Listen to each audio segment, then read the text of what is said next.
partie de ce panel, de cette conférence, et je remercie tous les étudiants et le corps enseignant pour leurs efforts.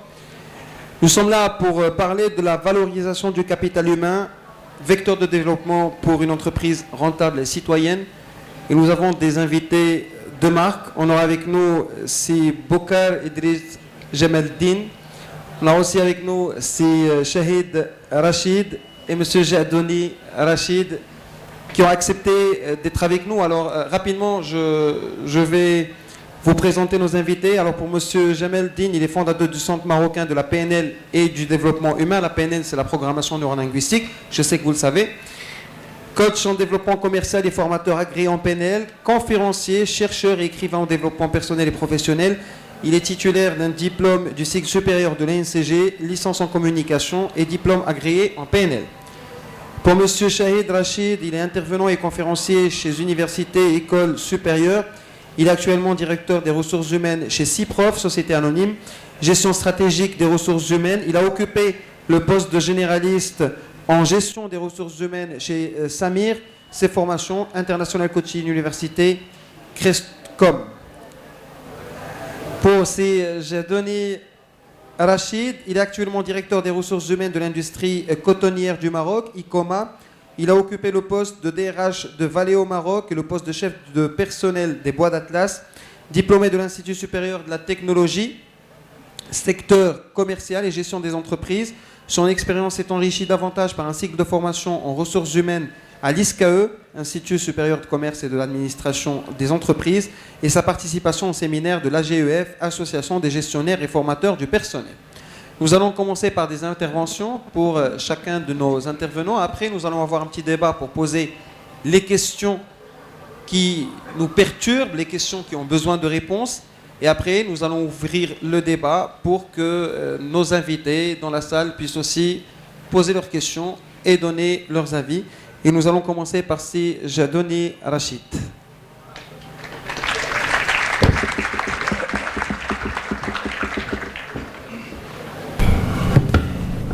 Bismillah ar-Rahman ar-Rahim. Wassalatu wassalam ala Sayyidina Muhammad wa ali wa sahbihi. Mesdames et messieurs, c'est une fierté pour moi d'être parmi vous aujourd'hui. D'abord parce que vous êtes comme mon fils qui est aujourd'hui parmi vous, un de vos ingénieurs.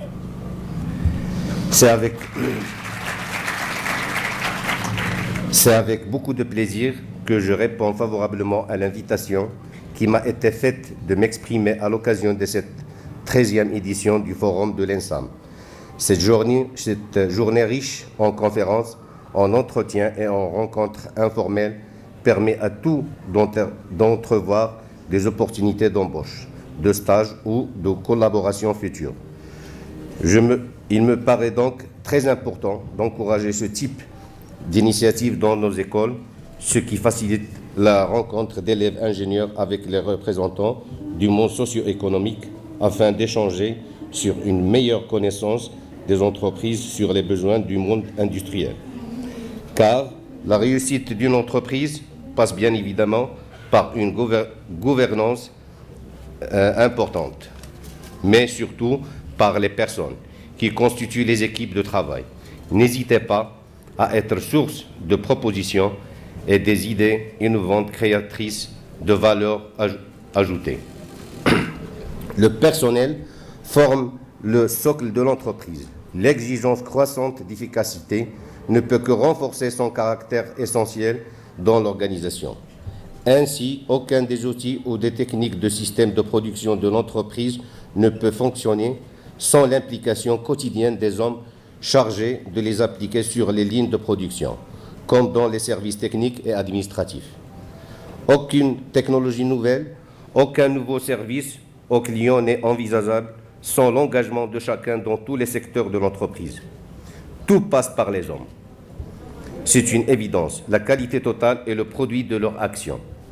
L'implication du personnel contribue à la performance de l'entreprise en valorisant les ressources humaines et en optimisant leur efficacité. Comme un athlète, bien entraîné, l'entreprise et chacun de ses membres doivent améliorer leur forme physique, leurs compétences, mais dans une compétition au plus haut niveau.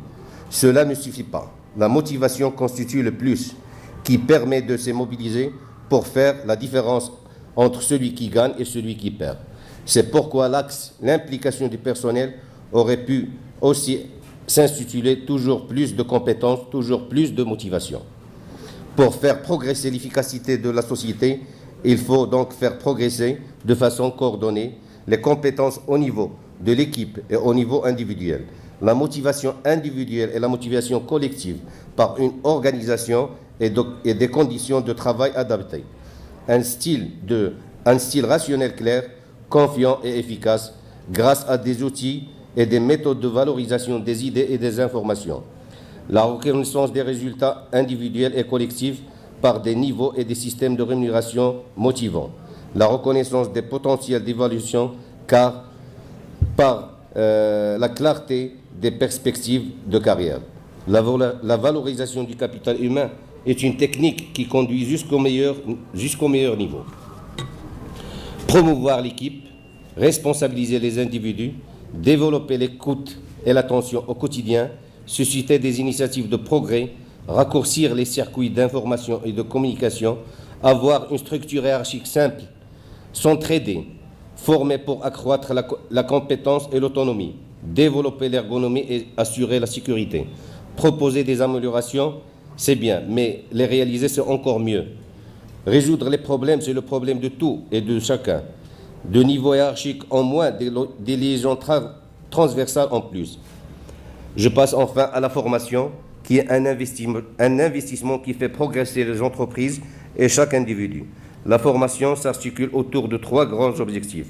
L'adaptation du personnel, le développement d'une culture et d'une pratique d'entreprise commune, la préparation des développements de carrière pour fidéliser les collaborateurs et pérenniser la société. En conclusion, je vous félicite pour votre investissement afin que ce forum soit à la hauteur des espérances de chacun et je vous souhaite un franc succès afin que tous les acteurs puissent y trouver une source de motivation pour un avenir à construire ensemble. Merci et bon courage. Merci à Monsieur Jadoni et nous allons passer tout de suite à l'intervention de Monsieur Bokade Jameldine.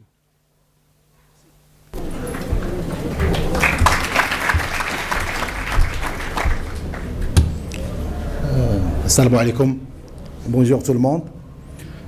Aujourd'hui, je suis très, très heureux que votre école supérieure des arts et métiers a commencé après l'organisation du salon du capital humain qui a été organisé fin décembre sur Casablanca. Et maintenant, c'est votre école qui prend l'initiative pour organiser ce forum. Ça démontre qu'on est en pleine culture du capital humain. Et ça nécessite tous notre effort pour collaborer à cette diffusion de cette culture. Pour le capital humain, pourquoi on parle aujourd'hui du capital humain et pas hier et pas l'année dernière? Je vous dirais que le capital humain aujourd'hui constitue le socle de la progression, de l'épanouissement et de la progression de notre économie. Sachant que d'autres pays comme la Chine ou l'Asie ont appliqué les principes du capital humain. Ils n'en parlent plus aujourd'hui de ressources humaines ou directeur de ressources humaines, ils parlent de directeur de capital humain pour vous montrer l'importance qu'ils accordent à cette branche de l'homme. Pourquoi ils accordent cette grande importance à cette approche de l'homme qui est le capital humain? C'est tout simplement parce qu'aujourd'hui, en pleine ébullition économique, en plein marasme financier, en plein changement, on a besoin des personnes qui sont capables de s'accepter soi-même, sont capables d'avoir cet esprit d'initiative, capables d'être responsables, parce que les patrons d'aujourd'hui, ils n'ont pas besoin de quelqu'un qui les écoute, des personnes qui sont obéissantes. Ils ont besoin certainement des personnes qui sont capables d'assumer leurs responsabilités, d'assumer le risque et partager leur vision créative avec leurs patrons. Parce que l'entreprise d'aujourd'hui n'est pas celle d'autrefois. Même la vision de l'État, on appelle l'État de tutelle, est dépassée. C'est un État traditionnel. Aujourd'hui, on est dans un pays qui a besoin d'être démocratisé, a besoin d'un pays qui démocratise même la parole et l'expression donnée au grand public. D'une façon générale, le capital humain, c'est une approche, doit être traitée d'une façon systémique. Donc, on ne peut pas, en fin de compte, juger pourquoi tel candidat n'est pas à la hauteur dans son entreprise. Donc, le candidat qui était maintenant recruté, il est adulte, il était un enfant autrefois. Il a subi beaucoup de frustration, beaucoup de traumatisme. Il a au fond de lui un enfant qui a peur. Il a au fond de lui un enfant qui vit des contradictions. C'est la raison pour laquelle aujourd'hui, je vais parler avec vous des outils. Moi, je suis orienté action. Des outils comme la PNL, la programmation neurolinguistique, des outils comme la ProcessCom, des outils comme la gestion du conflit, la gestion de stress, et j'en passe. On a besoin de vraiment réformer le système éducatif, le système universitaire, et proposer des outils vraiment qui sont capables de booster le niveau intellectuel, le niveau de savoir-être des individus. Et merci. السلام عليكم. بدوري كنشكر المدرسة اللي استدعتنا الحضور اليوم أمامكم باش ندليو بالرأي ديالنا وبالتجربة ديالنا في تسيير الموارد البشرية وبالخصوص في la valorisation du capital humain. Nous parlons d'un capital. رأس المال. رأس المال تيخصو يتكون. Alors, نتوما باش تكونوا le capital humain de l'entreprise, vous devez avoir un savoir. Ce savoir constitue votre capital, je dirais, éducatif. Vous avez un savoir, il faut le développer. Et il faut le dépasser, aller au-delà de ce qu'on attend de vous. Vous avez aussi un autre capital sur lequel vous devez veiller, c'est le capital relationnel. Votre réseau, vos relations. Le troisième capital, je parlerai d'un capital réputationnel. Donc, pour que vous puissiez constituer aujourd'hui un capital de l'entreprise, vous devez vous-même avoir un capital en termes de savoir, en termes de relations et en termes de réputation. Et entre nous, ça va vous mener à avoir un autre capital pour vous, un capital financier qui nous intéresse tous. Maintenant, comment l'entreprise voit ce capital humain? Sachez que le capital humain ne figure sur aucun bilan de l'entreprise. Ça, c'est très important. Vous donnez la valeur à l'entreprise. C'est l'homme et la femme qui donnent la valeur à l'entreprise. Sachez que aujourd'hui, pratiquement dans toutes les entreprises, nous parlons d'un système de management de la qualité. Et vous savez ce que ça veut dire. Tout simplement pour fidéliser le client, tout simplement pour retenir le client, pour qu'on puisse quand même vendre. Ce client externe à l'entreprise, pour pouvoir le fidéliser, il faut lui offrir un produit ou un service de qualité. Et tout le monde sait que ce produit ou ce service de qualité ne peut être fait que par le capital humain, celui de l'entreprise. Nous avons tout le temps essayé de satisfaire notre client interne. Qu'en est-il? Satisfaire notre client externe, pardon. Qu'en est-il de notre client interne? Qu'en est-il de notre capital humain? Toute entreprise qui veille à la satisfaction de son capital humain, son client interne, systématiquement saura satisfaire son client externe.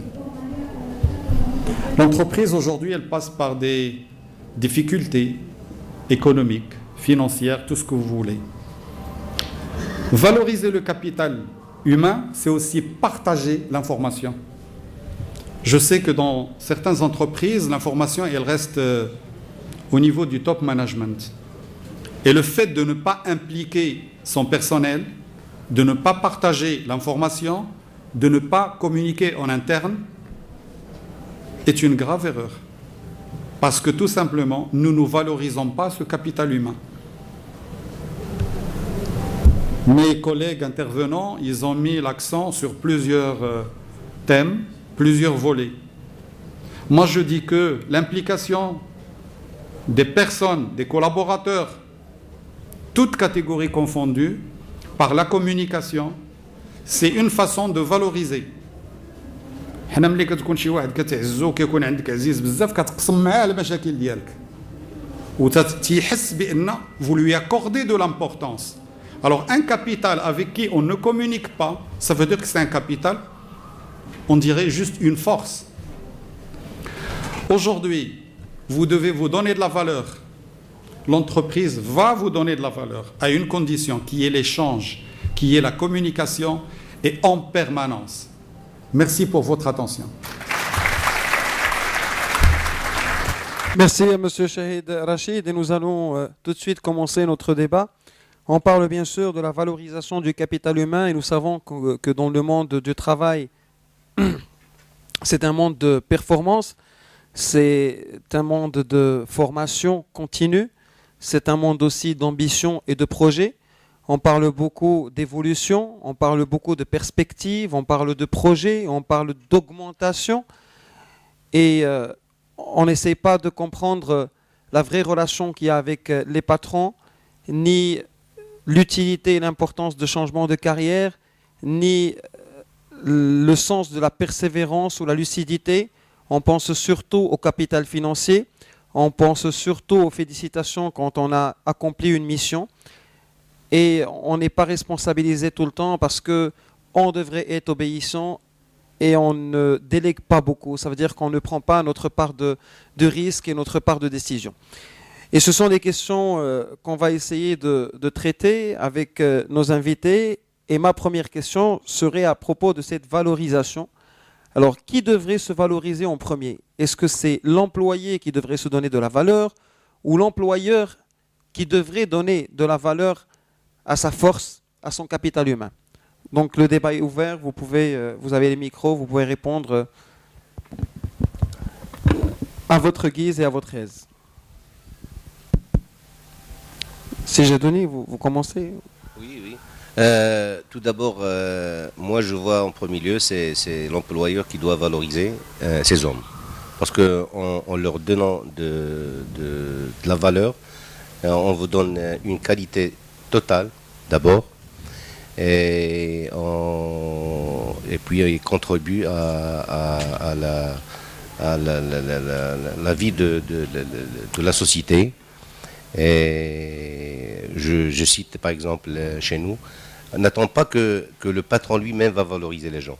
C'est les patrons en ressources humaines, ou comme on dit, les patrons en capital humain qui doivent valoriser les gens. C'est notre rôle.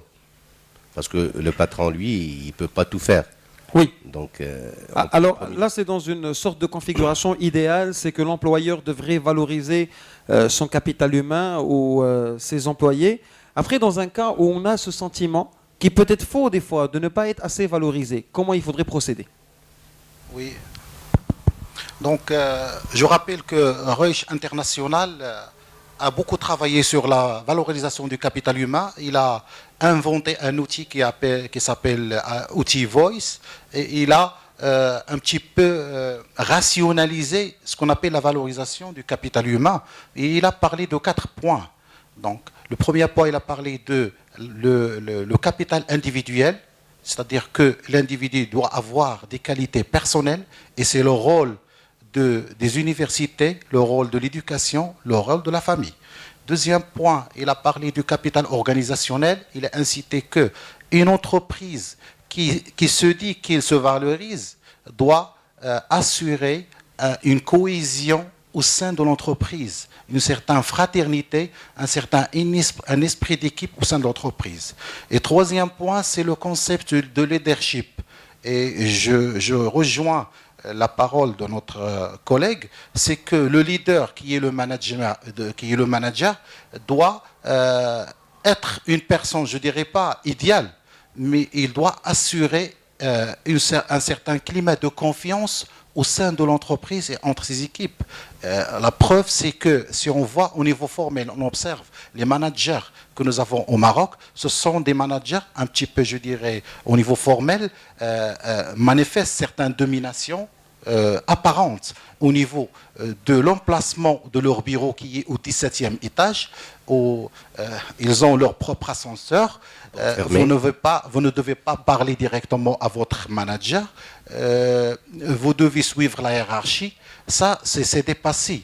L'organigramme structurel, hiérarchique et militaire, je dirais, est dépassé. Maintenant, on parle de flexibilité managériale et flexibilité dans le sens que chaque équipe, là où il y a problème, il faut qu'il y ait une interaction entre les équipes et le dispatching des rôles, et ainsi de suite, et on passe. C'est ça ce qu'on appelle la valorisation de point de vue de ce cabinet qui est RH International. Si Chahid, je voudrais réagir par rapport à ce que vient de dire Sijam Eldin, en parlant que maintenant l'organigramme et l'organisation militaire est dépassée. J'estime que c'est dépassé en théorie, dépassé dans une logique idéale, mais est-ce que vous ne croyez pas qu'avant de dépasser ce genre d'organisation, il faudrait une sorte de formation pour que les équipes utilisent cette nouvelle démocratisation à bon escient, pour que ça ne soit pas un petit peu le bordel. Parfait, merci.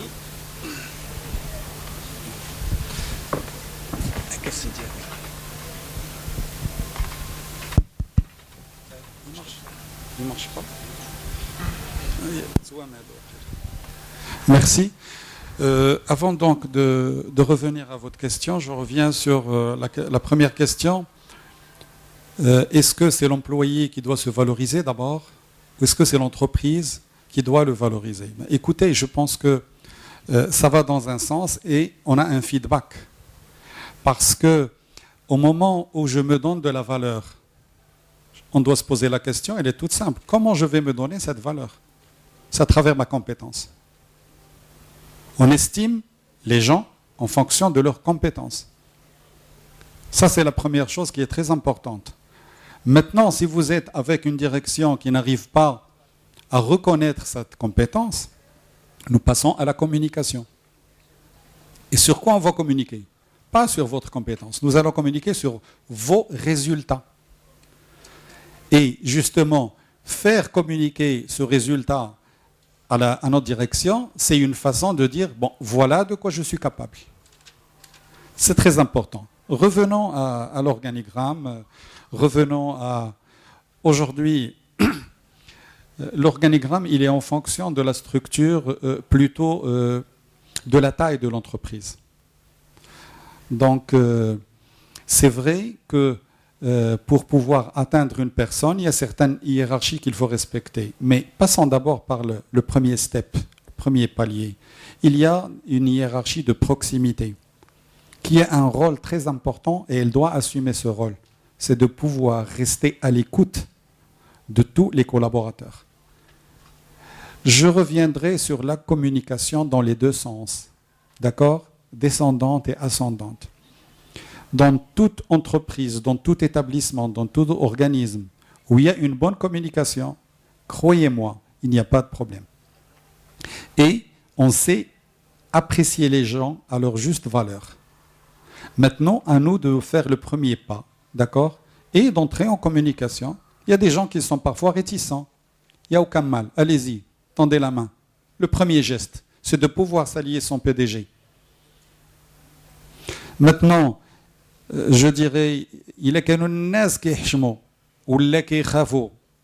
أنا غنقول chaque peuple n'a que le gouvernement qu'il mérite.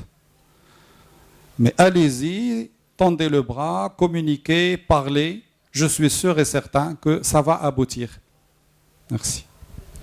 Voilà, donc vous estimez que Cette relation verticale existe, mais qu'il y a une hiérarchie de proximité. Ceci aussi dépend des sujets qu'on pourrait traiter avec un président, directeur général ou avec un responsable hiérarchique proche de nous. Ceci aussi dépend, il y a des canaux des canaux de communication qui sont très clairs. Maintenant, je voudrais parler de cette ambiance générale créée quand on ne valorise pas notre capital humain. Et généralement, ce sont des ondes négatives qui tournent parce qu'il y a des personnes qui commencent à râler, à part tout ce qui pourrait être activité syndicale qui est traitée à part. Mais on commence à avoir une sorte de morosité dans la société parce que les gens ne sont pas satisfaits. Alors, comment il faudrait agir des deux côtés? Parce qu'on parle toujours d'action et feedback. Comment il faudrait agir quand on est dans cette ambiance en tant qu'employé et comment l'employeur pourrait sauver la mise? Donc, c'est ouvert. Merci. C'est très important de savoir que déjà, un collaborateur dans une entreprise, il a été recruté pour faire un travail parce qu'il a une compétence. En contrepartie, il touche un salaire. Il faut qu'on soit d'accord. Maintenant, le fait qu'on soit un peu reconnaissant, ça diffère d'une personne à une autre. Mais toute personne qui cherche à être approuvée ou qui cherche l'approbation, notre cher collègue va le confirmer, c'est quelqu'un qui manque de confiance en lui. On n'a pas besoin d'être approuvé par les autres. Je fais mon travail, je suis sûr que j'ai très bien fait mon travail, je suis sûr de ma compétence. Je lève la tête. Et ça me valorise. Et puis je vais vous le dire franchement,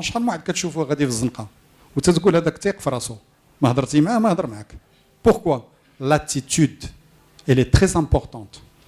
Et quand on se respecte, les autres aussi vont vous respecter. À ne pas confondre ma Ajborasso ou la Aïq, ou il se donne plus de valeur qu'il ne faut, parce que c'est très dangereux. Voilà, donc voilà, dans un sens, parce que écoutez, il y a un autre problème dans les sociétés, je voudrais que M. Denis me réponde. Est-ce que vous n'avez pas trouvé ce problème du non-réticence? Ça veut dire il y a des nouveaux qui arrivent, la première chose qu'on essaie de leur apprendre, c'est de dire non.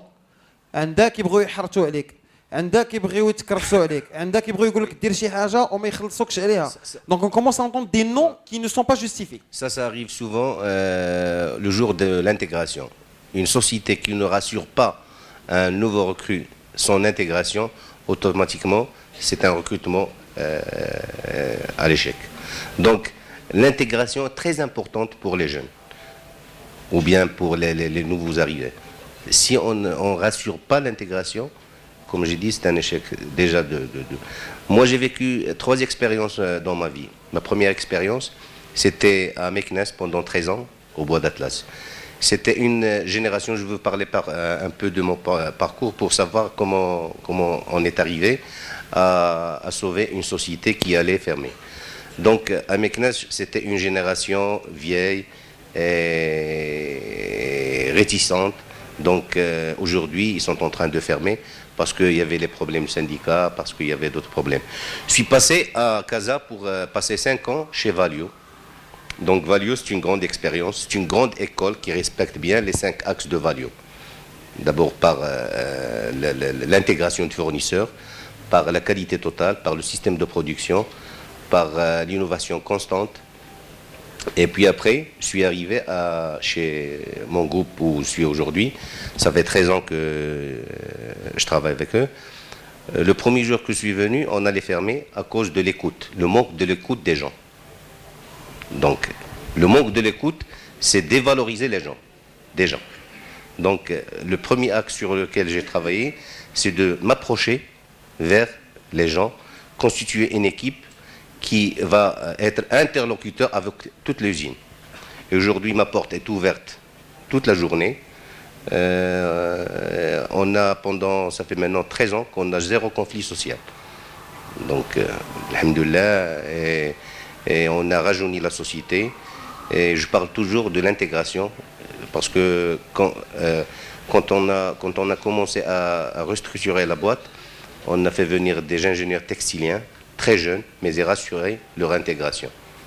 Donc, voilà, c'est ce qui nous amène à parler de conflits de génération dans la même société. Vous avez parlé de jeunesse, mais vous avez aussi parlé d'un exemple de société où il y avait une vieille école qui était assez réticente, alors que dans un avenir proche, mais aussi quand moi j'ai été recruté la première fois, beaucoup d'étudiants se retrouveront avec des collègues qui ont 15-20 ans d'expérience et généralement avec des évolutions plus ou moins ratées. Parce que ça fait peur des fois de voir quelqu'un faire la même tâche pendant 15 ou 20 ans, d'évoluer peut-être au niveau du salaire, mais pas au niveau de la valeur personnelle et pas au niveau de ce qui est donné dans la société. Alors je poserai la question à Si Jamel Din.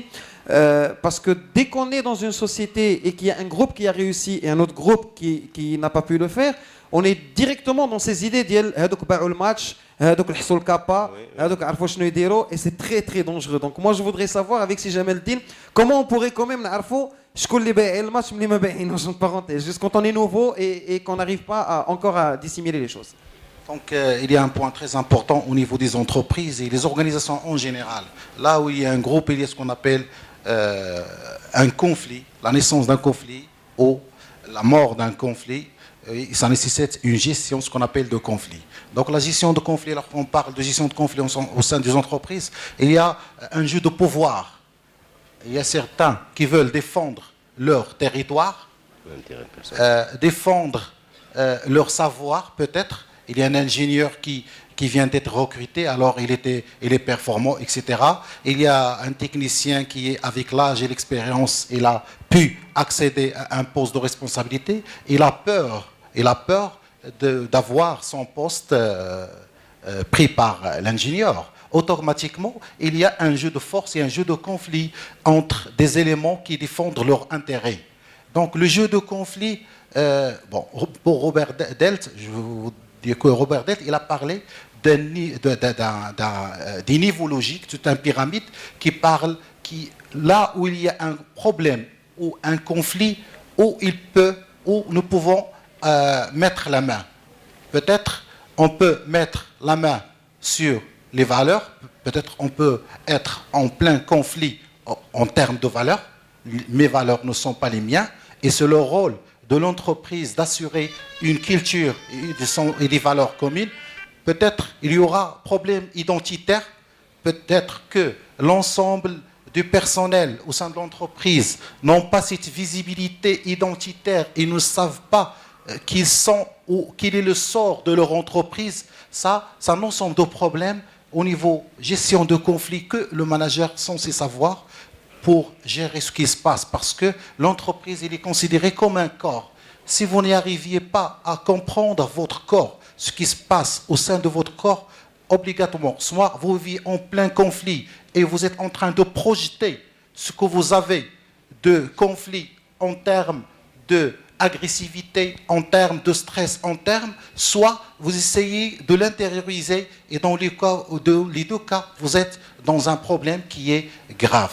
Donc, d'une façon générale, donc la gestion de conflits, et ça fait partie du développement du capital humain, doit faire partie, à mon avis, des programmes généraux pour que tous les Marocains sachent comment gérer les conflits et les identifier pour qu'il y ait une harmonie. Si j'ai juste un autre point qui me paraît très intéressant pour les étudiants. Ce sont des étudiants qui vont commencer leur carrière. Généralement, on parle d'un concept de leadership. J'ai été aussi dans cette expérience d'être dans une salle où il y a 5000 intervenants, où il y a des docteurs qui viennent des États-Unis pour vous dire que vous êtes les leaders de demain, avec des activités où vous gérez tout, où vous êtes les patrons, comme maintenant les organisateurs du forum qui ont des responsabilités qui sont assez grandes. Et cette idée de leadership, de grandeur, de premier rang et de première ligne grandit en nous. Après, on va dans une société et on trouve qu'on a une grosse hiérarchie devant et qu'on n'a pas vraiment ce rôle de leadership, qu'on nous tire les oreilles pour n'importe quelle erreur. Alors, est-ce que le leadership est une réalité ou un mythe ? Merci, c'est une question vraiment pertinente pour celui qui intègre l'entreprise. Le leadership, c'est d'abord un état. Donc c'est un état. Si on vous a recruté dans une entreprise, c'est que vous avez un potentiel, c'est que vous avez des compétences. Donc l'entreprise avait besoin de compétences, vous aviez la compétence. Donnez le contrat. Ça marche. Maintenant, pensez intérieurement que vous valez le directeur général. Oui, vous avez le droit. Parce que si intérieurement vous vous sentez inférieur, ben vous allez souffrir tout le temps. Le plus bas de l'échelle qui a 15 ans dans la boîte, non. Être confiant en soi-même, c'est une très bonne chose. Trouver la hiérarchie, c'est tout à fait normal. Vous êtes le premier niveau d'une carrière de 30 ans, par exemple. Et plus, vous êtes jeune, vous avez 22, 23, 24. Alors, pour atteindre 60 ans, je vous laisse compter. Il n'y a pas de mal. Mais développez-vous.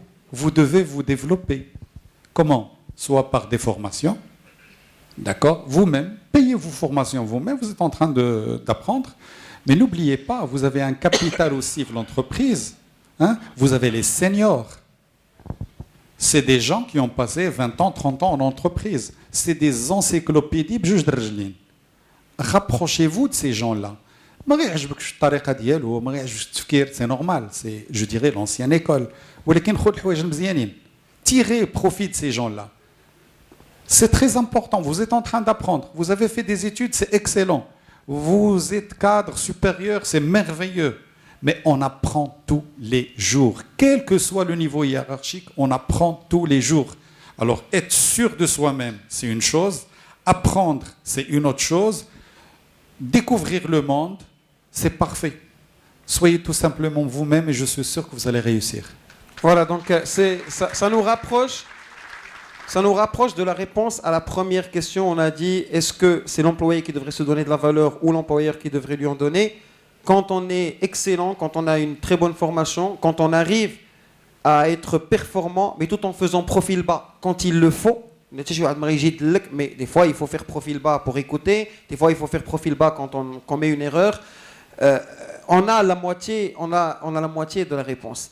On devrait maintenant parler de l'évolution de ces personnes. Des fois, l'évolution dans la carrière est retardée parce qu'on commence très vite et que l'âge ne nous aide pas à avoir plus de responsabilités, ou que ça va lentement parce qu'il y a des complications financières ou économiques pour la société.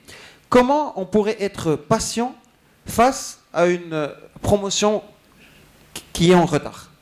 Si j'ai donné, puisque vous êtes directeur des ressources humaines et que vous essayez de convaincre vos employés chaque jour d'attendre un petit peu plus. Écoutez, moi je donne toujours conseil aux jeunes ingénieurs ou bien aux jeunes techniciens, c'est qu'il faut d'abord commencer petit pour grandir. Parce que et ça c'est un principe. Avec le respect des gens, avec l'écoute au quotidien, et là, c'est sûr qu'on va évoluer. Donc, et si on n'évolue pas, il faut voir des cabinets spécialisés dans ce domaine. Donc, aujourd'hui, alhamdoulilah, les cabinets sont là. Ou bien, si on n'évolue pas dans la boîte pendant un certain temps limité, il faut changer de boîte. Ça, c'est... Et comme exemple, je ne citerai pas de nom, un grand directeur général dans le monde des médias, qui a commencé sa carrière en 1990, je crois, avait écrit la première fois sur son écran, petit à petit, l'oiseau fait son nid et ne l'a enlevé que le jour où il a été promu directeur général. Même en étant DGA, il avait toujours ça écrit sur son PC. Donc comprendre qu'on commence petit, et c'est très intéressant. Pardon si je dirais une chose, moi j'ai travaillé dans un secteur de l'automobile, Valeo, où j'ai travaillé avec des ouvriers qui sont devenus des directeurs généraux. Donc des ouvriers en France qui sont devenus directeurs généraux. Donc il faut avoir confiance en soi pour y arriver. C'est difficile au Maroc, je sais que c'est difficile, ouais. Parce que c'est pas comme en Europe, il y a des encouragements, il y a des... Là, on n'a pas surtout les formations adéquates par rapport au métier. Oui. Les formations professionnelles sont encore très faibles. C'est ça. Voilà. Merci. Moi, je vais être peut-être très extrémiste et vous dire que vous êtes responsable de votre carrière. Vous êtes les seuls responsables de votre carrière. Parce que celui qui n'avance pas recule. Je prends un exemple. On va demander à un collaborateur un travail bien donné. Il va le faire. Il fera exactement ce qu'on lui a demandé. Parfait. On va demander la même chose à une autre personne. Il va faire ce travail bien comme il faut. À côté de ça, il va rajouter une analyse. Il va vous présenter le travail. Il vous dira, monsieur, j'ai fait une analyse à côté. Voilà ce que ça a donné. Vous ne pensez pas que c'est quelqu'un qui se fait remarquer, qui sort du lot un tout petit peu? Vous avez tous le même diplôme. Vous avez tous la même formation.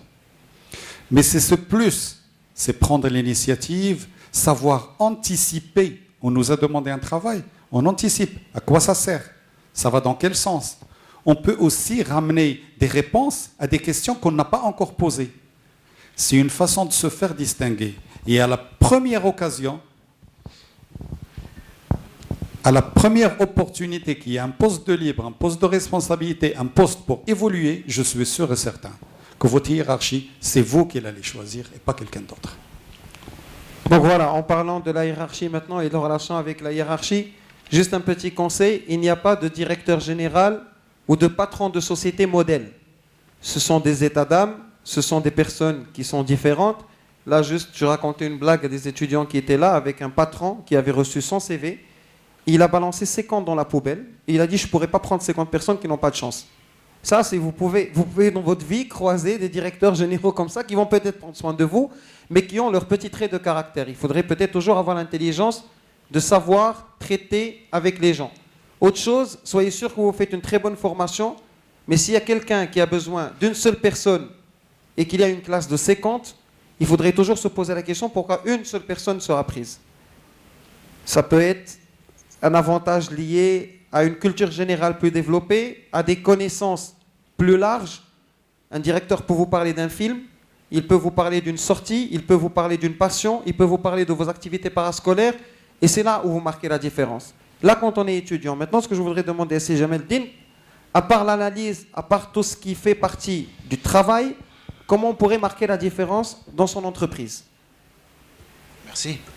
Donc, pour se différencier, je pense que parmi les points du capital humain, même les entreprises cherchent à faire un diagnostic pour savoir quels sont les points clés de leur compétitivité. C'est la même chose pour l'individu. L'individu doit avoir son propre diagnostic et savoir quels sont ses points forts et ses points faibles, quelles sont ses opportunités, quelles sont ses menaces. Et entre guillemets, je parle en matière du capital humain, qui est certainement considéré actuellement comme un investissement sûr. Mais l'investissement, il prend deux formes. Il y a l'investissement direct en formation et un investissement en santé. Et il y a l'investissement, ce qu'on appelle les coûts d'opportunité.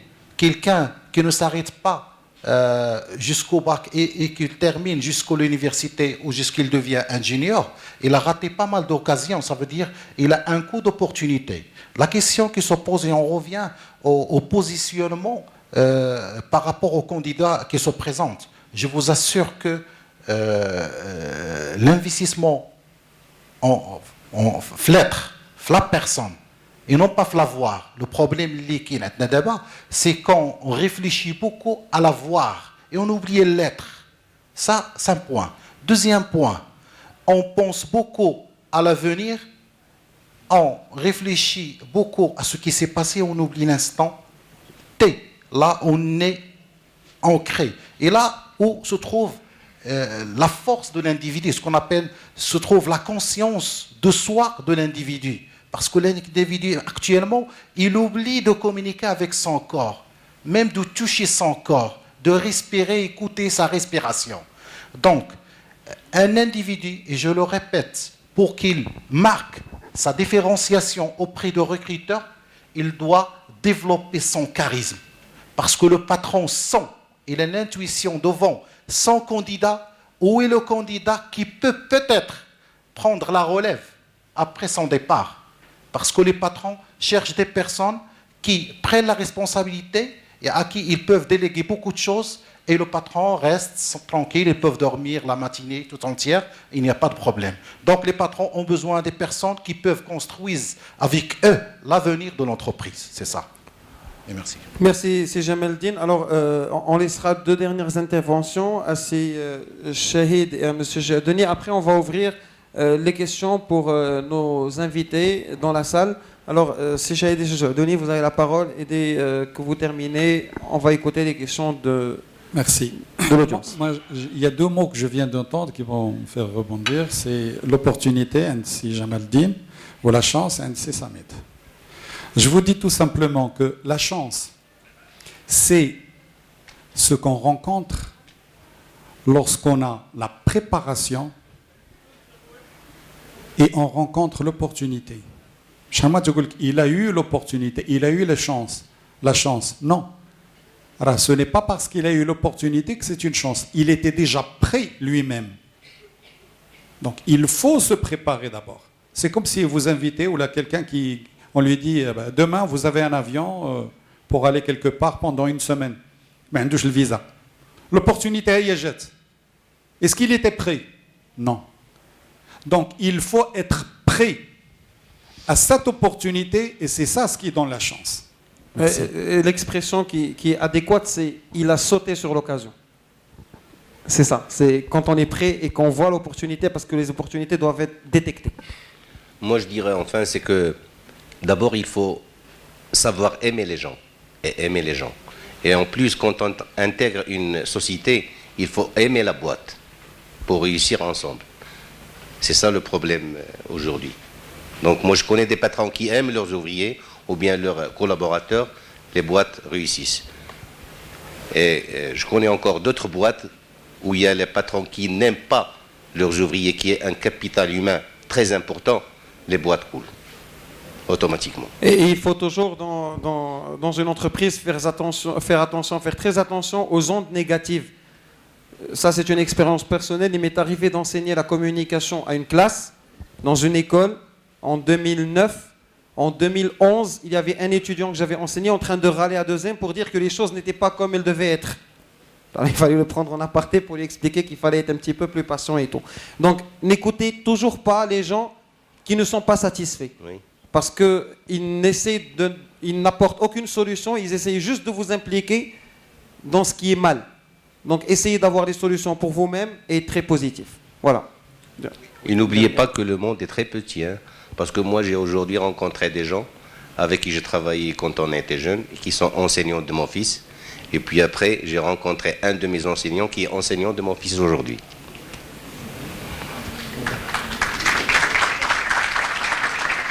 Oui, et il y a un petit point que je voudrais bien ajouter au débat, c'est la communication et la compréhension du profil comportemental de l'autre. Aujourd'hui, on vit une certaine contradiction entre l'offre et la demande. On dit qu'il y a une crise de chômage, tandis que les patrons disent qu'ils n'arrivent pas à trouver le profil adéquat. Donc, c'est la première question. Peut-être, je pense que c'est comme un banquier. Lorsque vous voulez négocier, discuter un dossier financier, lorsque vous parlez avec un discours sentimental, un discours qui n'est pas purement financier, vous ne pouvez pas communiquer ou nous convaincre le financier. C'est la même chose. Je pense qu'il faut comprendre le raisonnement de l'autre. Et je vous annonce, entre guillemets, que la plupart des patrons, c'était une étude dans la Processcom, ce sont des personnes rouges. Il y a les personnes rouges, les personnes jaunes, vertes et bleues. Lorsque je sais pertinemment quel est le tempérament de chaque catégorie, et je suis devant quelqu'un et je sais qu'il est rouge, quelqu'un qui est rouge, c'est un requin. Donc, il n'a pas le temps, vous devez le convaincre, il cherche le défi. Lorsque vous lui parlez en termes de demande, j'ai pas trouvé d'emploi, je suis un petit peu pauvre, etc., croyez-moi, il vous dévore. Donc, j'insiste sur ce point qu'il faut se synchroniser aux différents discours de différentes personnalités pour être au diapason de l'économie et de la conférence. Et merci. Merci, c'est Jamel Din. Et chercher les comportements de chaque type de personne, jaune, verte, bleu et rouge, parce que c'est très très intéressant. C'est un vrai plaisir de le lire et c'est un vrai plaisir de jouer le jeu avec vos amis, avec vos profs, avec les personnes qui vous entourent et d'avoir des catégories de personnes. En tout cas, les rouges sont très rares. On ouvre les débats. Si vous voulez donner un avis, si vous voulez poser une question, on est à votre disposition.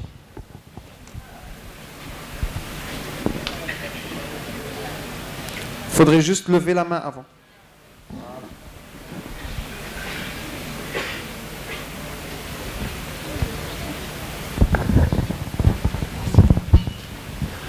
Bismillah ar-Rahman ar-Rahim, salatu wassalam ala nabiyyina Muhammad. Premièrement, je me présente, donc Hassan Khadiri, je suis enseignant ici à l'INSAM. J'ai quelques questions avec quelques remarques. Donc, je m'adresse déjà les questions à M. Jadoni. Son expérience qui était avec Valio. Là, je voudrais savoir, donc vous avez parlé de l'implication des personnels, la motivation, etc. Mais vous connaissez très bien que chez Valio, on a la demande client. Il faut toujours augmenter, il faut baisser. Donc, il faut répondre aussi au niveau de nombre d'opérateurs, etc. Et là, il faut, ça oblige à faire un type de contrat avec les opérateurs. Donc, c'est-à-dire que il faut baisser, il faut être flexible. Donc, il faut choisir un type de contrat. L'opérateur, déjà ça, il n'est pas bien motivé. Donc, il sait que demain, que le projet baisse, etc. Donc, comment vous faites pour répondre à la fois à l'implication des personnels, la motivation, les indicateurs RH, etc. et ce problème-là. Pour la deuxième question, donc c'est une expérience que j'avais vécue quand je travaillais avec le monde de l'industrie. Par exemple, vous passez un certain nombre d'années avec une entreprise, par exemple 3 ans, 4 ans. Et après, donc l'entreprise, il recrute un ingénieur qui est, par exemple, qui a la même expérience que moi, par exemple, et avec un salaire il y a une différence de salaire qui est considérable, d'accord ?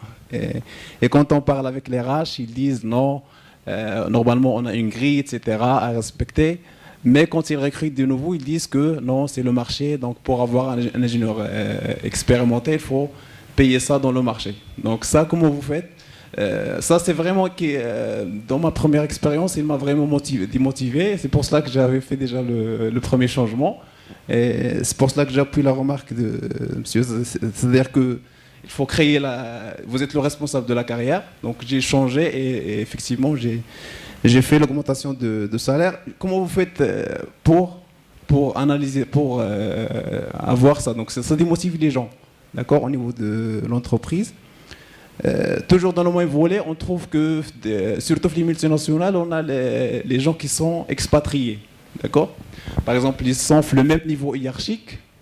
L'un qui est expatrié, on trouve qu'il touche le double ou bien le triple du salaire. Ça, vous savez ça très bien. Donc ça, c'est pour comment vous créez ça, car ça, c'est des indicateurs qui pénalisent au niveau des RH et ça ne reflète pas la réalité. Donc quand on projette des indicateurs RH, ça ne reflète pas exactement la réalité. J'ai une remarque à propos pour M. Jamaldine pour l'organigramme. Moi, je ne suis pas d'accord avec vous. L'organigramme, c'était quelque chose de militaire. Pour moi, je vois que l'organigramme, si on a une entreprise qui n'est pas bien structurée, il ne possède pas un organigramme, on peut pas, par exemple, moi je suis recruté, je dois savoir mon niveau hiérarchique. Par exemple, l'autre service, il y a le N+2 de l'autre service, je dois savoir comment sa situation dans l'organigramme pour pouvoir parler avec lui, etc. Et par exemple, le directeur d'une société qui contient 6000 employés, donc on peut pas autoriser à tous les opérateurs d'aller visiter le directeur. Donc il faut bien respecter une hiérarchie, il faut voir avec le chef d'équipe, après le chef de service, etc. Donc c'est l'ensemble des remarques que j'ai, donc je vous remercie. Voilà, merci beaucoup. Donc il y aura monsieur Jadoni qui répondra aux premières questions et remarques. Et après, si Jamaldine peut rebondir, même si on avait parlé de la communication hiérarchique avec la hiérarchie proche, et que par rapport à l'organigramme, c'était juste lié à la communication, pas l'organisation elle-même. D'accord, merci beaucoup. D'abord, je commence par la deuxième question, c'est la question du salaire. Donc, le salaire, c'est un mérite et qui se négocie. Donc, aujourd'hui, si je peux dire tel ingénieur ou tel autre, il est payé plus que l'autre en fonction des compétences. Donc, un patron a toujours raison quand il vous dit oui, j'ai donné beaucoup plus à celui-là parce qu'il mérite, parce que c'est principe. Mais pour vous confirmer, très peu de sociétés qui travaillent avec des grilles de salaire.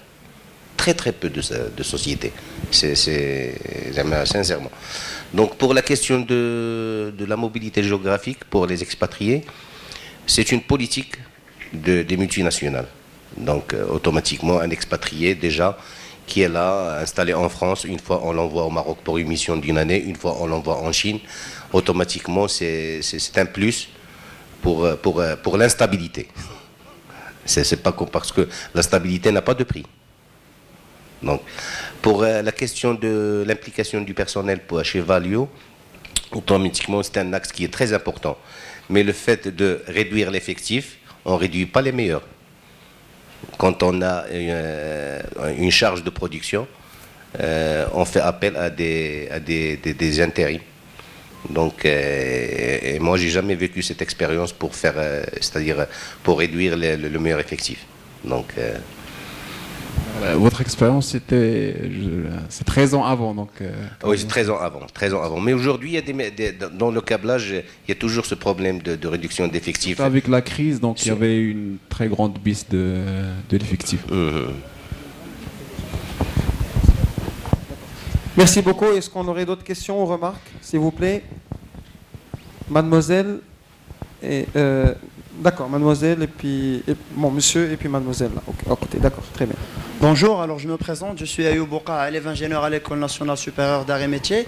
Je vais vous mettre dans une situation critique et j'essaie de goûter de votre expérience. Alors, si je suis un nouvel diplômé, compétent, confiant, ambitieux, ayant une très grande volonté à réussir sa vie. Alors j'intègre ou j'accroche un job dans une société, dans une boîte, et là je me trouve dans une situation de malvalorisation des collaborateurs, dans une certaine, comment dirais-je entre parenthèses, une certaine dictature. Alors j'essaie de revendiquer mes droits et j'essaie de mériter les valeurs que vous avez, que vous avez traitées tout à l'heure. Alors tout à coup, il y a les grands serpents de la boîte qui tournent autour de moi, qui me cassent la nuque. Alors, et qui te virent. Et il y a la guerre civile dans le pays. Et ta femme accouche. Voilà. Waouh. D'accord. Alors d'un jour à l'autre, j'étais le diplômé, compétent, confiant. Je me trouve dans la rue, sans job, sans rien.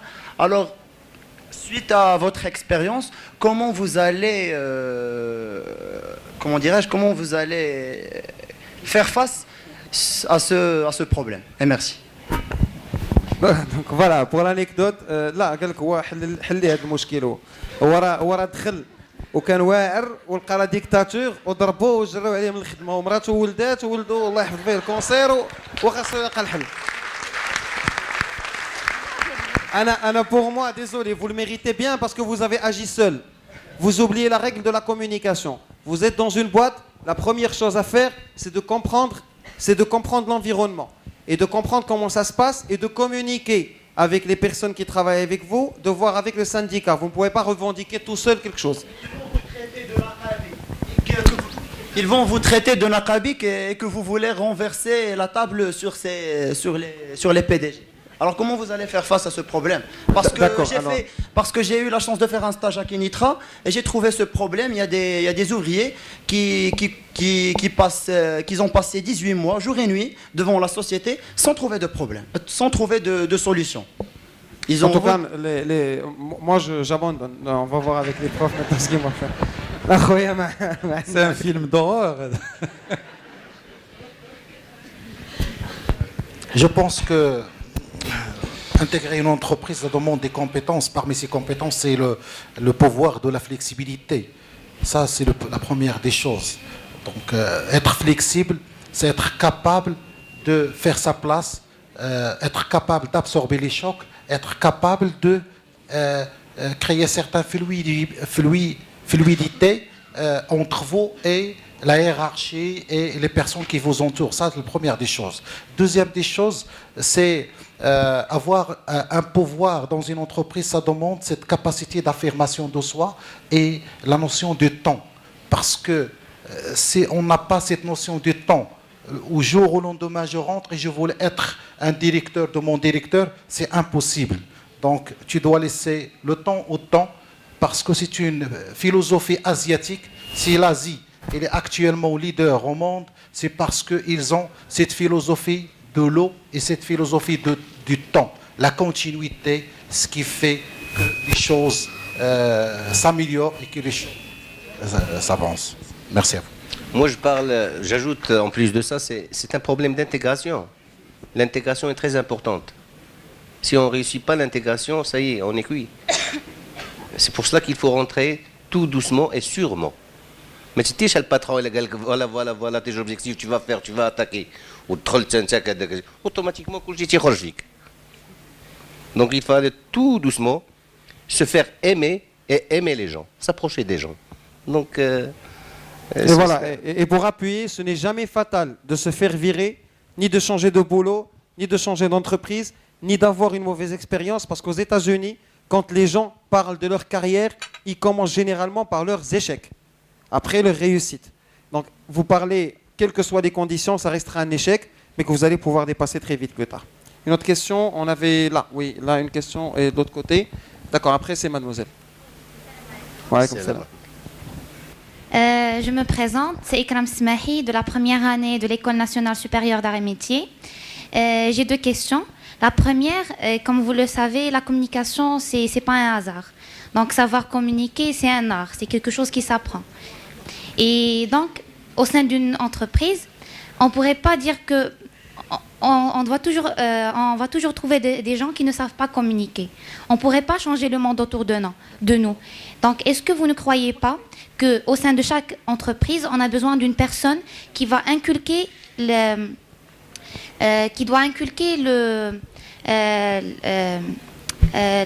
communication aux personnes au sein de cette entreprise?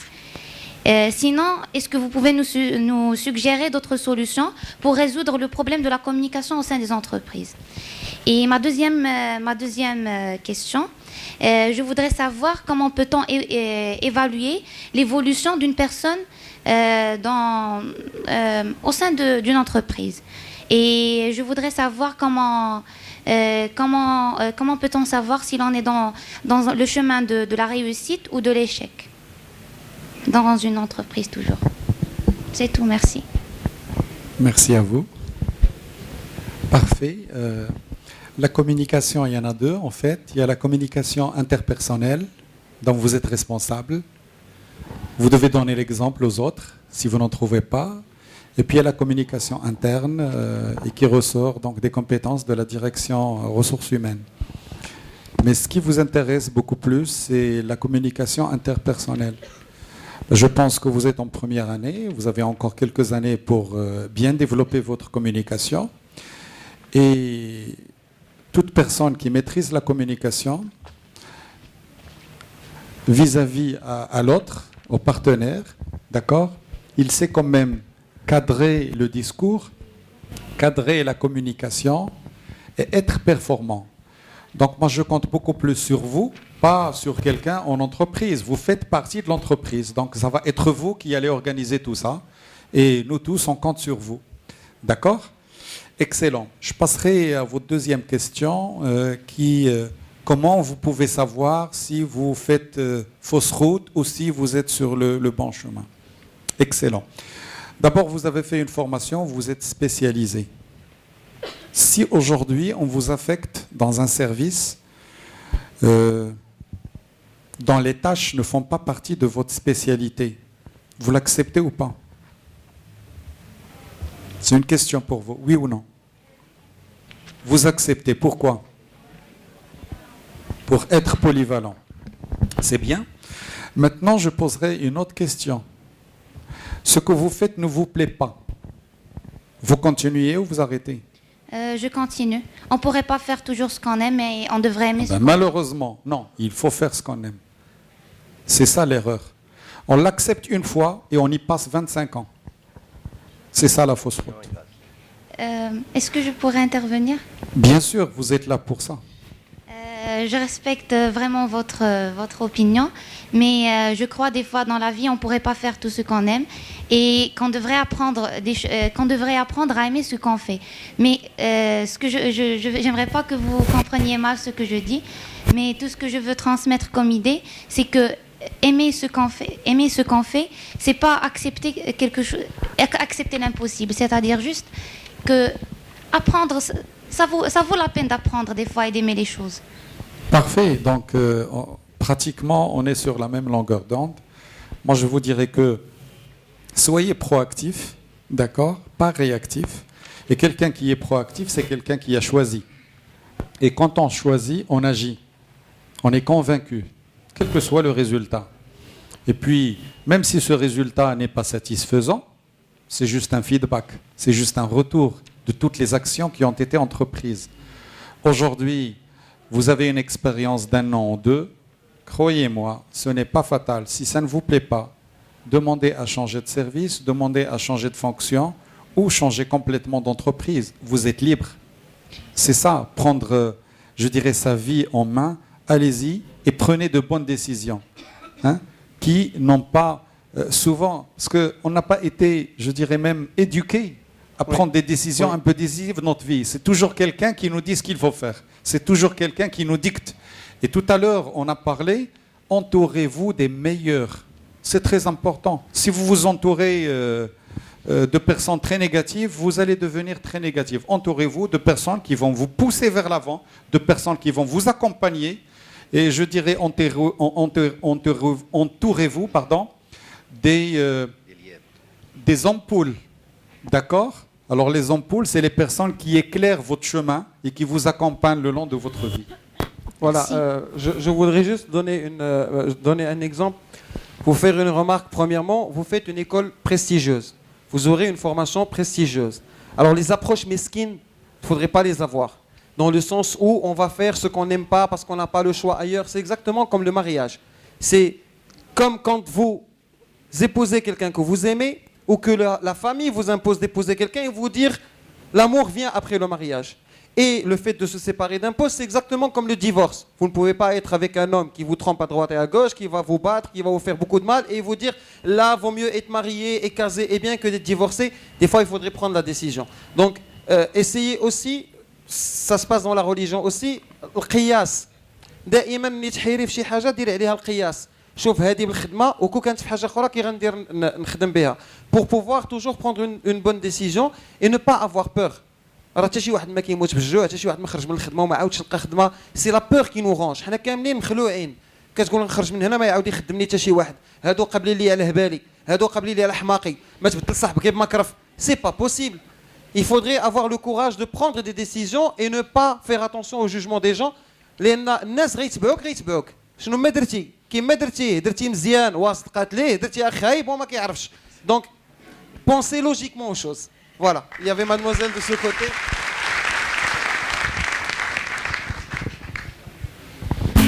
Bonjour, je me présente, je suis Fatem Zanat Sokif, doctorante en économie à la faculté de droit de Meknes. J'ai une petite question. À votre avis, l'entreprise responsable socialement ou citoyenne n'est-elle rentable qu'en termes d'image et de réputation? Autrement dit, l'engagement sociétal des entreprises envers une démarche de responsabilité sociale, c'est justement pour renforcer l'image de marque et la réputation de l'entreprise. Et merci. Merci de votre question qui est assez pertinente. Donc, ça rejoint la notion du capital. Il y a ce qu'on appelle le capital immatériel de l'entreprise. Et dans le capital immatériel, on parle du capital humain, on parle d'image, on parle de plusieurs critères. Donc, une entreprise qui a une responsabilité sociale, maintenant, ça fait partie de l'image. Et ça fait partie des relations publiques. Les entreprises cherchent à être des entreprises qui respectent l'environnement, des entreprises, par exemple, qui aident les associations et ainsi de suite. Donc, c'est du marketing, c'est le fait de soigner l'image de l'entreprise. Donc, c'est ça. Moi, je rajouterai, si vous voulez, et comme vous le savez, quand on parle de la RSE, il y a 3 domaines, d'accord? Il y a le volet économique, et c'est la raison d'être d'une entreprise. Pourquoi une entreprise est là? c'est pour réaliser un bénéfice. C'est tout à fait normal. Il n'est pas là pour faire de bonnes œuvres. Bon. Maintenant, il y a le volet économique. Il y a le volet environnemental. C'est très important. Et ce volet social. Alors, si l'entreprise arrive à faire de bonnes actions, l'économie, l'environnement et le social, c'est parfait. Hein. C'est comme ça qu'on parle des 3 P. People, c'est l'être humain. La planète, c'est l'environnement. Et le profit. Donc, qu'est-ce que vous voulez? Ça va faire partie de l'image de marque de l'entreprise. S'occuper de l'environnement, c'est un coût pour l'entreprise. Il ne faut pas l'oublier. Faire de bonnes actions, s'occuper d'associations ou autres, c'est un coût pour l'entreprise. Alors, autant saluer les entreprises qui sont socialement responsables. Merci. Alors, salam alaikum. Parlons de la valorisation du capital humain et responsabilité sociale des entreprises. C'est aussi parler d'une charge. Et comme vous l'avez dit maintenant, c'est des coûts d'investissement. Aider les associations, c'est des coûts supplémentaires qui s'ajoutent. Et dans un autre cadre, le Maroc, comme étant un pays émergent, il a lancé une politique, un projet d'attirer les grandes entreprises multinationales pour venir s'installer au Maroc. C'est vrai, il y a beaucoup d'avantages que le Maroc offre par rapport aux autres pays. C'est la logistique, mais aussi la charge salariale qui est moins importante que d'autres pays comme l'Europe, l'Amérique. Et aussi bien la charge sociale. C'est que le Maroc, il n'y a pas vraiment des lois législatives qui imposent que les entreprises ils doivent contribuer à tout ce qui est social et aider les associations. Donc, parlons de discours différents, ça ne paraît pas que déjà il est un petit peu contradictoire parce que même dans le livret de la thématique qu'on aborde maintenant, valorisation du capital humain, vecteur de développement pour une entreprise rentable et citoyenne, c'est déjà pour moi 2 choses contradictoires. Parce que rentable, c'est avoir de l'argent, mais citoyen, ça veut dire c'est dépenser de l'argent auprès des associations et Voilà, c'est ma question. Vous permettez, moi je ne suis pas d'accord avec vous. Hein. Et pourquoi je ne suis pas d'accord? On peut être une entreprise qui réalise un bénéfice, mais être aussi une entreprise citoyenne. Citoyen ne veut pas dire que dépenser de l'argent. Je vous donne un exemple. Dans mon entreprise, je sous-traite le jardinage, par exemple. Je sous-traite le transport.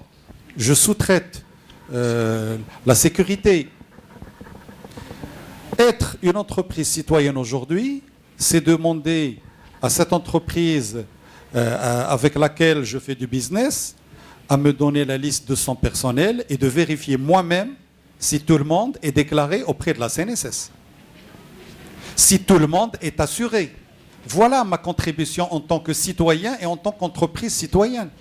C'est très important. Donc le fait de dire débourser de l'argent, non. En fait, revenons au cas social. Hein. Il y a des entreprises qui aujourd'hui, qui ont 1500 dirhams. Est-ce qu'ils sont obligés de donner ça? On vous a donné votre salaire. Il y a des entreprises, on vous donne 500, 600, 800 dirhams, qui ont 1500 dirhams. Alors, est-ce qu'ils sont obligés de donner ça? Non. Je reviens à la RSE. La RSE, c'est une initiative, c'est une action tout à fait et à 100% volontaire. C'est l'entreprise qui veut s'engager. D'accord? Donc c'est très important aussi. Il ne faut pas penser que tout ce que fait l'entreprise, c'est pour maquiller certaines choses, c'est pour l'image. Non, il y a certaines personnes, des responsables d'entreprise, qui sont très conscients que l'entreprise doit jouer un rôle. Quelles les entreprises qui كيمشيو يديروا محاربة الأمية كيمشيو لدي كارتيي بوبولير وكيجيبوا الأساتذة وكيمشيو على الجمعيات وكيخلصوا باش الناس يقراو وكيديروا الرحلات لعباد الله وكيصيفطوا المخيم. N'oublions pas ça, restons un peu positifs et valorisons aussi les actions qu'on est en train de faire. Si Shahid aussi, juste une explication de la citoyenneté. Et j'avais dit avant, dans l'autre cas, c'est de pouvoir essayer de faire le parallèle avec la personne ou les situations. C'est qui un citoyen? Un bon citoyen. C'est un citoyen qui fait bien son travail et qui paye ses impôts qui respecte l'environnement, qui éduque ses enfants et qui est positif dans son environnement. Alors, c'est quoi une société citoyenne? C'est une société qui paye ses impôts, c'est une société qui déclare ses salariés, c'est une société qui donne un bon produit et qui inculque le principe de la qualité. Les trois éléments de une société, c'est une société citoyenne. Elle n'a pas besoin de débourser de l'argent. Alors, il faudrait savoir que la rentabilité n'a rien à voir avec la citoyenneté. C'est exactement comme dans la musique. C'est pas parce qu'un disque va se vendre à 1 million d'exemplaires que ça devient directement un disque commercial. Alors qu'au début, c'était une chanson. Donc, quand quelque chose ne marche pas, on lui accorde toute la noblesse du monde. Et quand quelque chose marche, on essaie de chercher le diable et l'Illuminati et non, on peut être une société qui gagne beaucoup d'argent et avoir le mérite d'être une société citoyenne en respectant juste les chartes internationales et en respectant la société, en payant les impôts, en déclarant les salariés et en ayant un bon produit. Voilà. Donc bonjour, je vous remercie d'abord de votre présence. Donc je suis Fedwa Boumira, élève ingénieur en 4e année à l'INSAM Meknes. J'ai une question concernant l'expérience. Donc de nos jours, quand on navigue un peu dans les sites de recrutement, on trouve généralement des offres d'emploi, mais qui demandent de l'expérience. Expérience 2 ans, 5 ans. Alors ma question, c'est comment un ingénieur qui est débutant peut se défendre, peut mettre en valeur la formation qu'il a acquise durant un cursus de 5 ans, qui n'est pas quand même négligeable, et surtout convaincre donc le PDG, etc., qu'un ingénieur peut donner énormément sans pour autant qu'il soit expérimenté, c'est-à-dire expérience au sein d'une entreprise. Et merci. D'abord, pour vous répondre, il n'y a pas toutes les sociétés qui demandent des ingénieurs expérimentés. Il y a des sociétés que je connais qui demandent des ingénieurs débutants.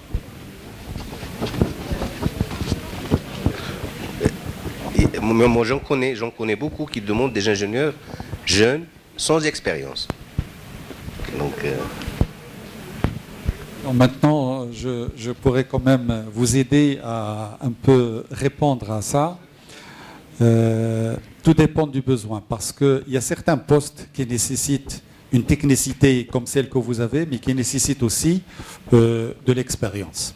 Ça, il faut qu'on soit vous-même, si vous êtes demain chef d'entreprise, je suis sûr que vous n'allez pas penser à ça, vous allez dire j'ai un poste de responsabilité, j'ai besoin de quelqu'un qui a de l'expérience. Bien. Maintenant, il y a d'autres postes qui nécessitent des profils sans expérience. Nous demandons, donc, nous cherchons la compétence. Et à vous de postuler, il n'y a pas de mal à postuler. Votre CV, il va, dans un premier temps, essayer de décrocher un entretien.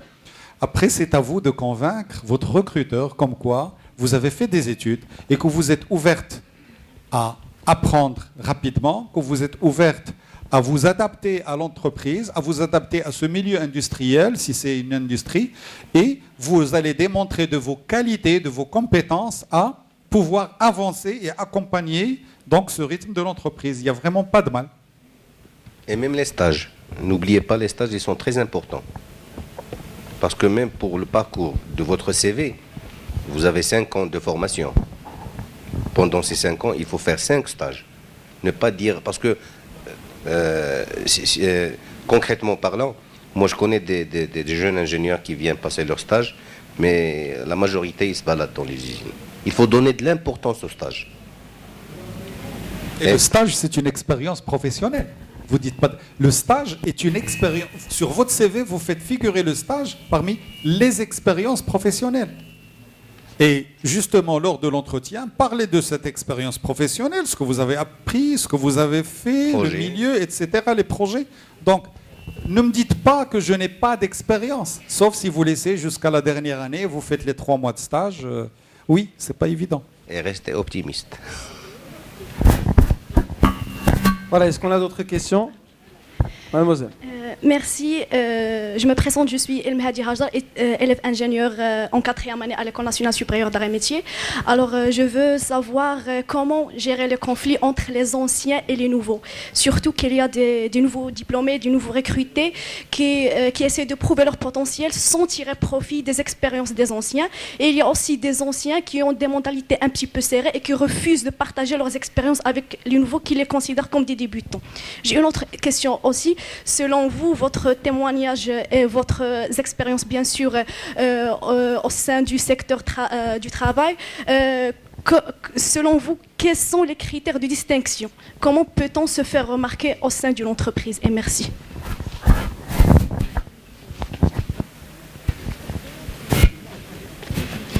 Merci, c'est une très bonne question. Bon, déjà le fait, vous n'avez pas encore mis le pied dans l'entreprise et vous pensez au conflit, c'est très négatif. Déjà, vous vous mettez psychologiquement dans un état, les gants. Quand vous allez, oublions le cadre de l'entreprise.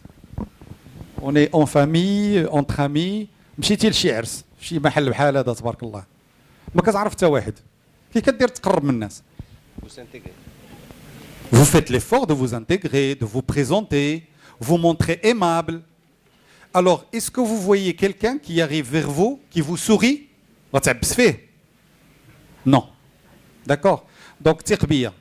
إلا داك الناس شافوا فيك شوفة ما عجباتكش ما تشوفش فيهم هما شوف في راسك شنو درتي. C'est très important. Le travail, il est sur nous-mêmes d'abord. Nous sommes responsables. Il ne faut jamais rejeter la responsabilité sur les autres. C'est toujours les autres. Nous, on a notre part aussi et nous sommes responsables. متفقين؟ Donc, تربية إلا درتي في بالك أنك غتمشي للأونتربريز وبما أنك aimable راه غيلقاوك aimable وكومبيتونت ونسمع لو كونفلي دو جينيراسيون نسمع للناس اللي كبر مني اللي عندهم تجربة. Le respect des gens. Je suis 3 fois plus âgé que vous et j'apprends encore الناس اللي لقيت في l'entreprise. وكنمشي نجلس معاهم ونتصنت لهم ونقول لهم عاودوا لي شنو وقع وكي غندير في هذه لا سيتوياسيون والناس تيبغيو شي واحد اللي يجي يتودد لهم ويسمع لهم ويقرب منهم بالعكس اون لابريسي كيس كون ابريسي با هذاك اللي كيشوف السماء سينو والا انت فاهم كلشي خليك فاهم وغيشوفك غطيح في الحفره ما غاديش يقولها لك دونك il y a notre façon de faire اولا استاذ c'est très important notre façon la communication l'approche s'entraider. Donc, et ne pas se dire que tout le monde est méchant. Je crois que c'est un problème d'éducation. لأن كنتولدوا والدينا كيقول لنا عندك الشانطي عندك الطيح عندك الناس حتى شي واحد ما غيحملك حتى شي واحد ما غيعاونك ما كاينش اللي كيبغي يكسر مواليديك غادي تخرج كاينه غير عصا. Donc à un certain moment on a tous l'impression que tout le monde veut nous casser. Mais d'accord, il faut s'estimer mais pas trop quand même. زعما اي واحد فينا هنا في هذا الصال الا ما مشاش لخدمته ولا ما فاقش الصباح ولا مات الله يرحمه الطوبيسات غادي يتحركوا الطاكسيات غيمشيو بلايصهم الناس غيمشيو يخدموا اللي غيتزوج غيتزوج واللي غيتختن ما حتى شي واحد ما توقف الدنيا على ودو. Donc arrêtons de penser que nous quand on va aller dans une société غادي نقلبوا موازين القوى تما والاختلالات الدوليه والمصير المنطقه و20 فبراير. Donc non, il y a rien de cela. Il y a une personne qui va dans une société. C'est très simple. Voilà, donc est-ce qu'on a une autre question? On termine à 18h et après il faut dire que vous êtes l'avenir du Maroc. Il faut croire en ça. فهمتي راكم نتوما اللي غادي تبدلوا المغرب كله. Quand on a déjà de la confiance, غادي ندخل avec l'innovation dans la boîte, aimer les gens, se faire aimer, s'approcher des gens. Mais personne ne va me refuser. C'est sûr et certain. Alors je vous rappelle qu'on va finir la conférence à 18h et qu'après la pause café, il y a une simulation d'entretien d'embauche assurée par Monsieur Chahid. Donc voilà, il y aura une simulation d'entretien d'embauche. On le remercie bien sûr pour sa collaboration et on prend l'intervention de... Salam alaikum, je suis Amin Chinnan, 4e année à l'ENSAM. Je commence mon intervention par ce proverbe. Les apparences sont trompeuses. Puisque la majorité des entreprises cherchent la compétence et non pas autre chose. Pourquoi la plupart des entreprises ne font pas encore la différence entre vie personnelle et vie professionnelle? En revanche, on voit les sociétés les plus réussies comme Google par exemple.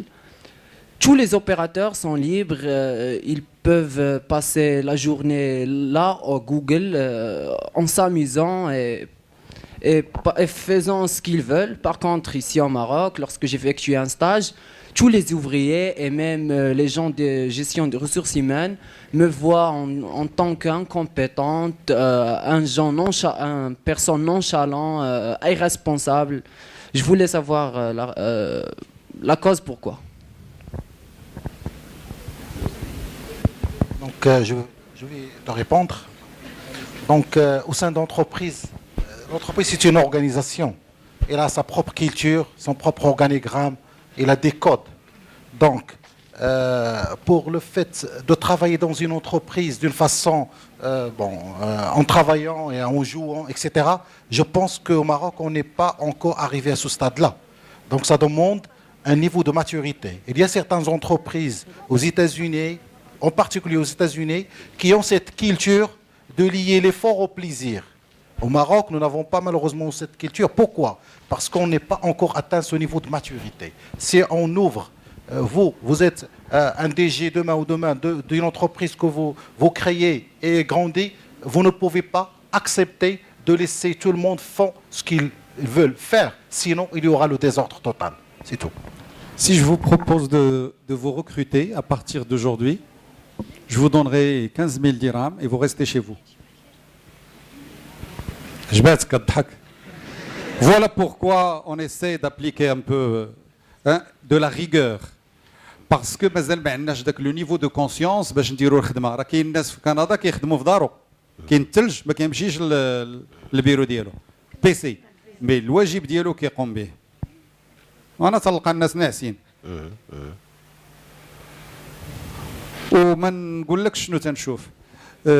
Il faut quand même un certain niveau de conscience aussi. C'est très important. Donc,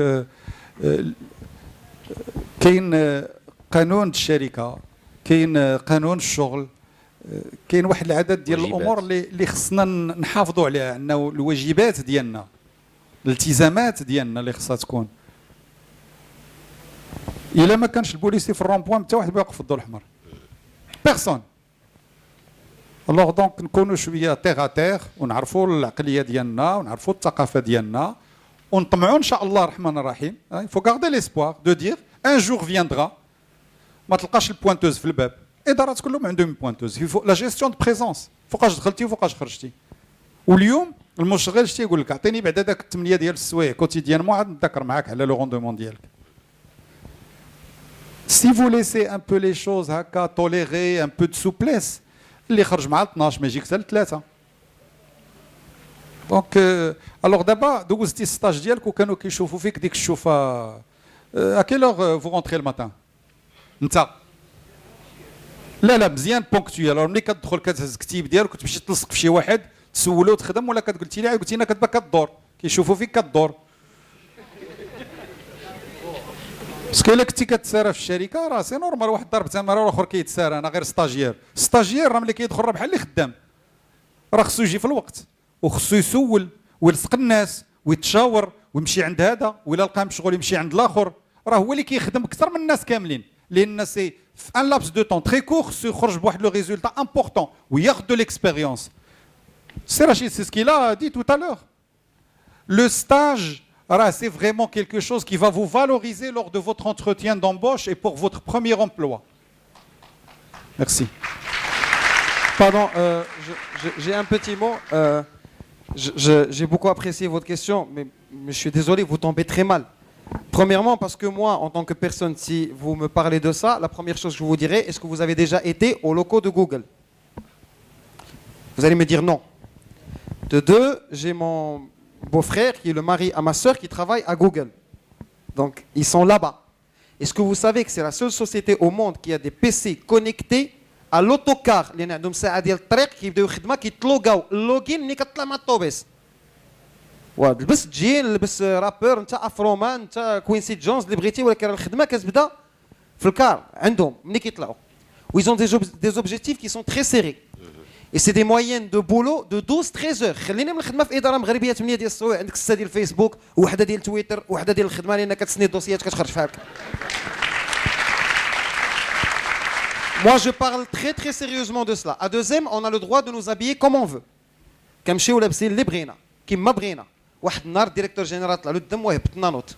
ممنوع تجيو عباد الله بالصنادل ديال الصباع. واش انت كديسكوتي ان سبونسورين بمليار وواحد جالس مكسل عليك بالشورت وصنداره ديال الصباع، راه سي با بوسيبل. راه كتعيا تبغي دير. Alors si les gens n'ont pas la responsabilité de comprendre ça, on est obligé de trouver une solution. انا معايا واحد السيد صاحبي خدام في دال تقاتل باش يعطيوه يخدم في الرباط في دارو. اوكي ملي كنكون في الرباط كيكون معايا ملوغي ملوغي ومخليه شاعل الميريكان تيبغيو شي حاجه غنمشي نطلع نقولها لهم. On peut pas faire confiance. راه حنا لو كومبورتمون ديالنا اللي كيجعل الناس ما تيقوش فينا. حيت هذاك لو دي جي راه كان صغير حتى هو وكانوا عنده صحابه وهو عنده ولادو وولادو عندهم صحابهم والهضره كدور. Donc ne demandez pas à avoir une ambiance parfaite selon votre vision des choses parce que vous êtes hanté par votre envie d'être rappeur ou là d'avoir le même style qu'un rappeur ou là et vouloir généraliser sur tout le monde. Parce que vous êtes un cas spécial, d'accord, mais vous pouvez exceller en vous organisant et en étant impliqué comme tout le monde. باش تجرب كلشي اللي عندك صعيب. Et c'est comme الناس اللي ما عمرهم فاتوا الحسيمه وكيقول لك فرنسا واعره ولا انا باغي نحرق اسبانيا. On ne parle pas de l'Espagne, de la France, ni de Google, ni de l'OCP si on n'a jamais dépassé la porte.